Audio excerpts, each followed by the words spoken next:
Hello, everyone. Welcome back to Danae's Art Room. I'm so glad you're going to join me today. I have a fun collage. It's a Halloween collage. I've pulled from my stash a bunch of papers that I just have accumulated over time. Most of these that were done on the gel plate. Some of them I've just painted.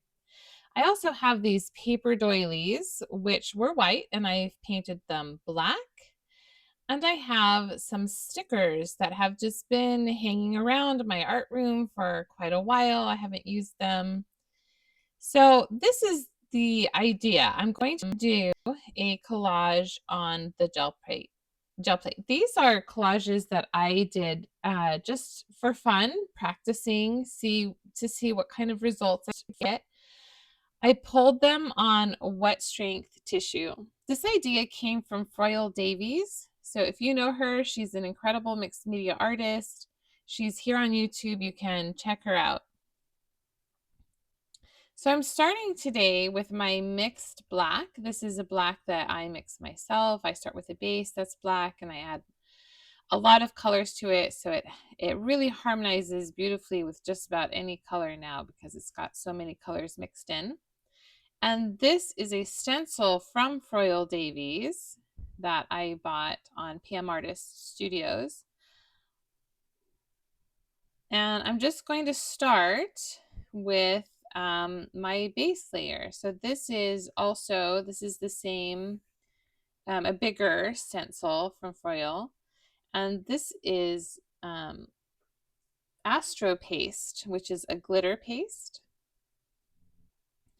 So I'm going to build the collage backwards. So these are going to be at the front of the collage when I'm done. So as I build the layers, I'm going to kind of lose track of what the front looks like, which is one of the things that I love about this project is kind of the unknown, not really knowing beforehand what the end result is going to look like. And I have this beautiful paper doily that I've painted, and I really should have measured, but I just eyeballed it and I tried to get it center, and it's not center, but I didn't take the time to stop and measure anything. I'm just having a fun time playing, and I am disappointed at the end that it's not in the center, but oh well. So it goes. This is a little paper pack that has lots of music in it. And I just grabbed one that I like the color of, and I realized it was a Christmas song. So I just take the title off, and now as I build the layers, I'm going to use my matte medium to make sure that one layer sticks to the next layer. I've watched Froyle Davies do this several times, and it always works beautifully for her. And I've even experimented now. This will be my I think this is the fourth one I've done, and it's always worked beautifully for me, but I'm still not sure it's going to work. So I'm still kind of nervous about the process, and I want to make sure that I do everything possible to make sure the collage will pull in one piece. So the matte medium helps everything to stick to each other as I build the layers. And after I put that first little paper doily down, I realized that it was probably a little bit too pristine. I am going for kind of a haunted vibe. And so this is just a stamp pad and some matte medium, and I'm just using it to kind of rough it up a little bit, make it look a little bit less clean and pristine. I didn't add the matte medium on the first layer of like the stickers that I put down, but I probably could have.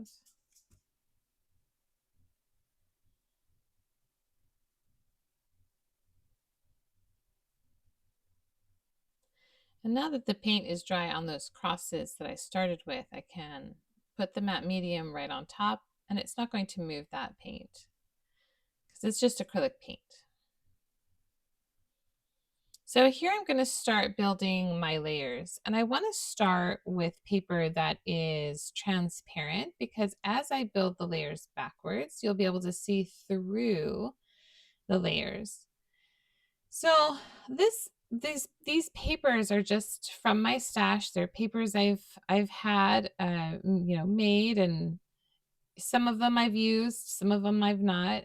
And there's all kinds of different papers. There's tracing paper, there's wet strength tissue, I've got gift wrap tissue, I've got some medical exam paper. I also have a really thin rice paper that I do a lot of gel printing on.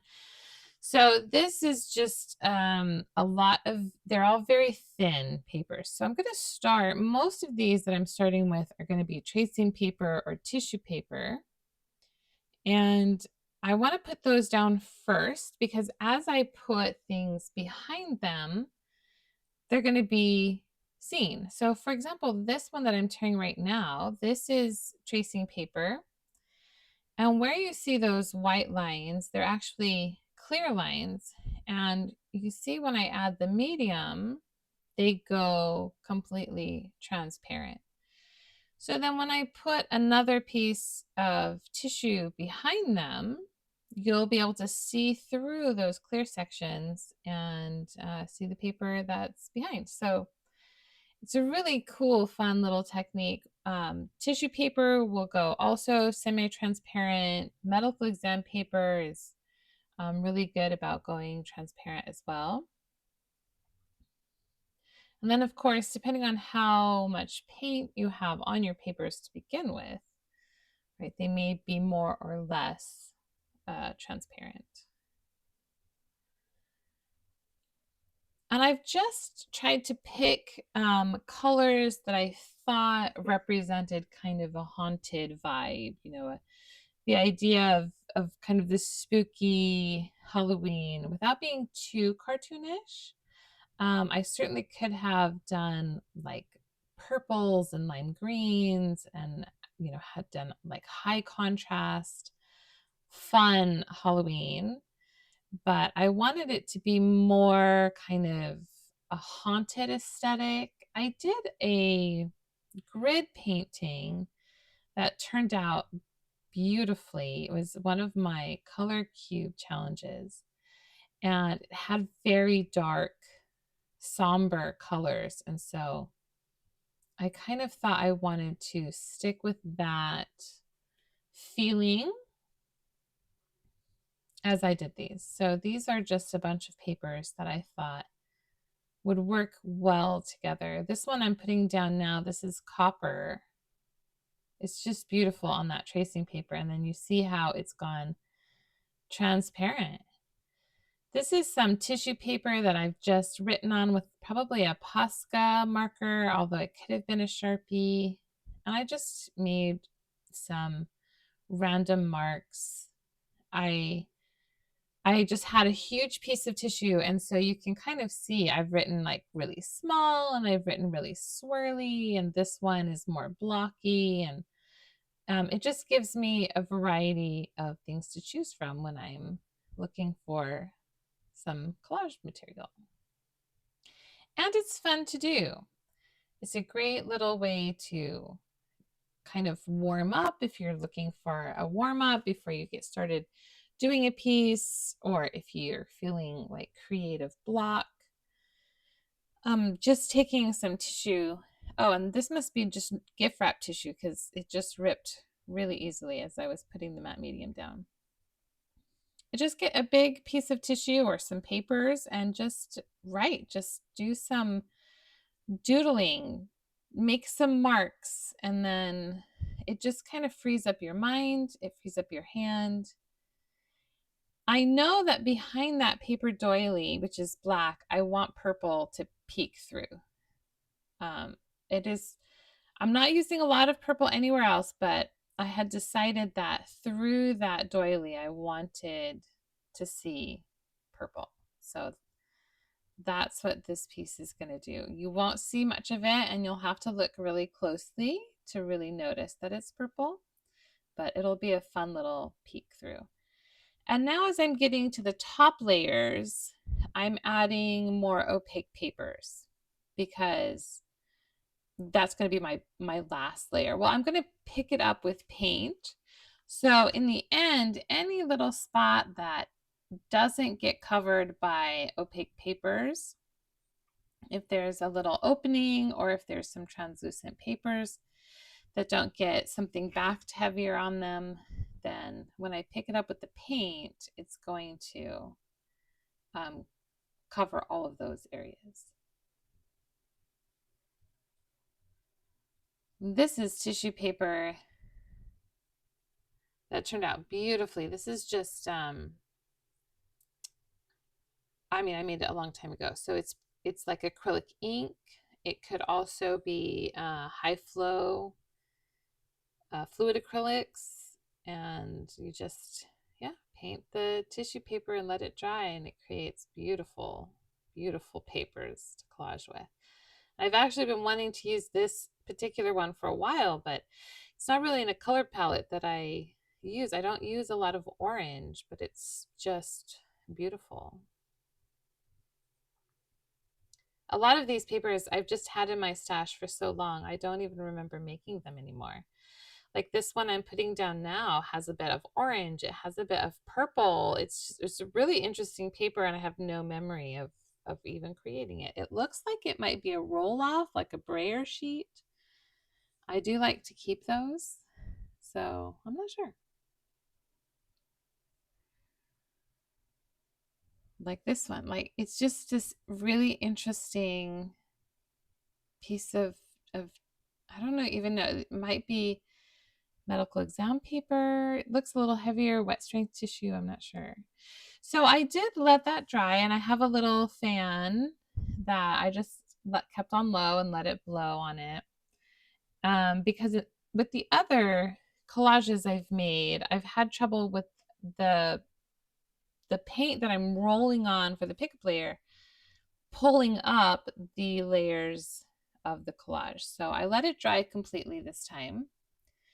And my other pickups, I've used wet strength tissue. This time I'm using medical exam paper to see if it has a different result. And I'm not sure if it's going to work. I'm hoping it's going to work. I've done the same thing on this one that I've done on all of the other ones. But honestly, I'm still not sure it's going to work. So I want that paper, really nicely adhered. I want the layers really heavy, and I leave it overnight with a book on it and let it dry. And I had to let it dry a little bit in the morning as well because the book kept those paint layers a little bit moist, and I wanted to make sure it was completely dry. And here I'm just very carefully removing the plate so that I don't pull off anything. But if I did pull something off, then I could just put it back on with matte medium. It's really not too difficult a process. But look at it. Oh my gosh, it looks beautiful. I am disappointed about that doily not being centered, but like I didn't measure it. I just plopped it on, and look at all the layers. You guys, you can see through all of those layers, and the fun stickers I use, the music paper, the purple behind the doily. It just looks fabulous, and it feels fabulous, and I am so happy with this. This would make an amazing journal cover. I haven't decided what I'm going to do with it, but I'm just going to enjoy looking at it for now because I think it's beautiful. Thanks for joining me today. I hope you'll give this collage on the gel plate a try, and I'll see you in the next video.